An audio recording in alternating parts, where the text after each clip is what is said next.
Facebookeuse. Donc voilà, aujourd'hui on se retrouve donc, pour faire le bilan de la semaine. Donc moi je me présente déjà, je suis Valentin Brabant, le chargé de communication du mouvement. Donc on va parler de 5 points qu'on a abordés dans la semaine dans toutes nos autres vidéos. On vous mettra le lien à chaque fois au-dessus de la publication et avec toutes les vidéos que vous pouvez retrouver.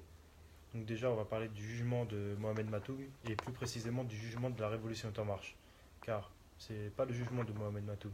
Mohamed Matoug c'est que un représentant du mouvement. Voilà, très simplement.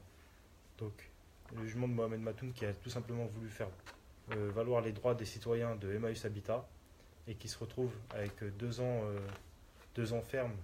Enfin voilà, on peut encore faire appel et tout avec nos avocats, mais c'est ce qui est ressorti du jugement du début de la semaine. Ensuite, donc la vidéo sera mise, hein. Après, c'est le deuxième sujet très important, c'est la révocation de Adama Traoré, donc qui était employé d'une antenne jeunesse à la mairie d'Aulnay-sous-Bois. Et par ses actions citoyennes, il a tout simplement été licencié sans, sans indemnité, sans rien.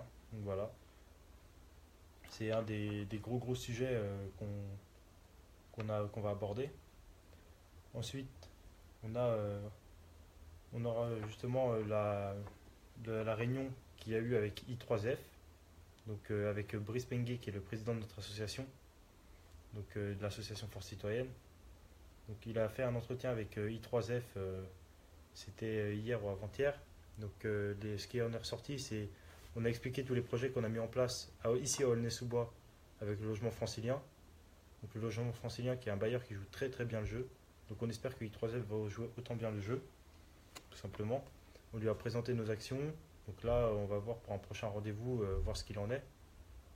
Pour l'instant, voilà, ils n'ont pas pris leur décision définitive, mais on va essayer de travailler avec eux très prochainement, puisqu'ils sont présents dans beaucoup de villes où on mène la révolution. Ensuite, la réunion justement du logement francilien qu'on a fait au Cap, qui s'est très bien passée. Elle s'est très bien passée. Le bailleur a joué super bien le jeu. Les habitants ont super bien joué le jeu, donc il n'y a eu que au sujet des échanges entre voisins. Donc c'est ce qu'on voulait. Donc voilà, il n'y a pas eu de débordement, rien. Ce qu'il en est des échanges entre voisins. Donc justement, pendant la réunion, on a présenté ce qui étaient les échanges entre voisins. On a présenté aussi donc par le bail de notre association Force Citoyenne. Si vous n'avez pas encore trouvé votre voisin pour échanger votre appartement, on peut vous accompagner à trouver votre voisin. Tout simplement, ceux qui étaient sur place, ils ont rempli une fiche de contact. On les a tous recontactés pour leur dire si oui ou non on avait pu trouver un logement qui était compatible avec eux. On ne vous cherche pas des appartements, on vous accompagne tout simplement pour trouver le voisin qui pourrait échanger avec vous. Donc voilà, toutes les personnes qui n'ont pas encore trouvé leur voisin et qui n'étaient pas présents à la réunion parce qu'ils étaient au boulot, parce qu'ils avaient des trucs à faire, ou c'était trop tôt, ils ne pouvaient pas venir tout simplement. Donc il y aura un lien qui sera mis, c'est le lien sur notre site. Sur notre site directement, vous avez une petite page où vous pouvez vous inscrire. Vous mettez tous vos coordonnées qui vous sont demandées et on va vous recontacter et vous aider à trouver un appartement qui vous convienne. Enfin, on va vous accompagner à trouver surtout un voisin qui a un appartement qui vous convienne. Donc voilà. Après, par rapport à nos actions, à partir de maintenant, toutes nos actions seront combinées avec des actions juridiques. Car au bout d'un moment, la révolution est en marche, on est obligé de s'armer. On a actuellement plus de 5 avocats. Donc voilà, pour ce qu'il en est des actions juridiques. Donc par rapport justement au jugement de Mohamed Matoung, à la révocation d'Adama, et aussi par rapport au racisme qu'il y a eu par rapport à Sylvie, notre référente à Nice, qui a tout simplement subi des gros racismes, parce que voilà, tout simplement, comme on dit, elle porte un bout de tissu sur elle. Donc elle s'appelle Sylvie, et surtout, heureusement qu'on avait mis le numéro de la Révolution en marche, et pas son numéro personnel à elle, tout simplement parce que chez moi, à mon domicile, j'ai reçu des menaces de mort par rapport à ça. Donc je vais parler à toutes les personnes qui m'ont menacé de mort. Ne vous inquiétez pas, on va pas en rester là. Parce que quand vous m'aviez appelé en masqué et que j'ai réussi à retrouver votre numéro, bizarrement, le discours il changeait. Voilà, tout simplement. Donc on va pas en rester là, ne vous inquiétez pas. Toutes nos actions vont être menées avec une action juridique en travail de fond. Ensuite, donc par rapport à Adama, voilà, comme je le disais juste avant, il a aucune indemnité, rien du tout. Donc ça c'est pareil, il y aura une grosse action qui sera mise en place. Car c'est pas normal qu'au jour d'aujourd'hui, quand une personne se réveille et qu'elle veut tout simplement faire valoir les droits des citoyens, on essaie de la bloquer, on la vire de son boulot, alors que son boulot à la base c'est ça, c'est animer les quartiers et aussi faire réveiller les consciences. Donc voilà. Ensuite pour Mohamed, il y aura un gros soutien qui sera mis en place aussi. D'ailleurs il regarde, salut Mohamed. Donc voilà, par rapport à ça, il y aura une grosse action parce que pareil, faire valoir tout simplement avec l'association des locataires de Emmaüs Habitat, l'amicale des locataires d'Emmaüs Habitat.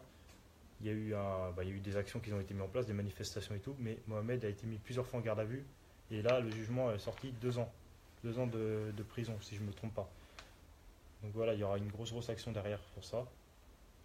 Et ouais, bah voilà, tous les liens, tout sera mis sur la page. Après, bon, bah pour l'instant, on va dire, je bégaye un petit peu tout ça parce que c'est ma première vidéo en solo. Voilà, pour ceux qui suivent le mouvement, ils ont compris. Après ça, c'est le début, parce que toutes les semaines, on fera des vidéos en récapitulant tout ce qu'on a fait dans la semaine. Comme on faisait depuis le tout début. C'est pour ceux qui suivent depuis le début, on a fait ça au début. Après, le mouvement il a tellement grandi vite, il a tellement pris de l'ampleur qu'on n'a pas eu, tout simplement, on n'a pas eu le temps de continuer à le faire. Mais à partir de maintenant, là on est posé, tout ça, on va pouvoir le faire. Et par rapport à ça, on va continuer à faire ces vidéos-là parce qu'on veut absolument devenir notre propre média. Vous l'avez vu, le mouvement La Révolution est en marche est le mouvement le plus médiatique, le plus médiatisé d'Île-de-France. Mais à partir d'un moment, ça ne sert à rien d'utiliser ces journalistes. Ces journalistes qui, au moindre faux pas, vont pas hésiter à nous casser. Tu vois. Donc, à partir de maintenant, il faut surtout liker et partager les vidéos. Car tout simplement, le mouvement La Révolution est en marche, dans 3 ans, on sera le mouvement le plus puissant d'Île-de-France et le plus puissant de France, j'espère. Donc il faut surtout partager et qu'on devienne notre propre média. Pour qu'on puisse dénoncer les choses et arrêter de toujours compter sur des journalistes, Le Parisien, BFM, ces journalistes qui ne nous ont jamais soutenus et qui sont là que quand il y a besoin. Voilà, quand ils ont besoin de faire du buzz sur notre dos, ils sont là et dès qu'il n'y aura plus besoin, ils ne vont pas hésiter à nous terminer. Donc il faut surtout partager nos vidéos. Voilà. Après, pour revenir sur ce qui s'est passé à Nice, c'est incroyable de voir à quel point on vit dans un pays qui est raciste, avec plus de 30 000 ou 40 000 partages sur cette vidéo, tout simplement parce qu'elle porte, comme on dit, un bout de tissu sur elle. Voilà. Et vous inquiétez pas, toutes les racistes là qui m'ont menacé, on va pas en rester là, on va faire une vraie guerre, mais une guerre, attention, je précise bien, une guerre juridique. Voilà, une guerre légale. Donc voilà, la révolution est en marche et personne ne pourra l'arrêter. Ciao.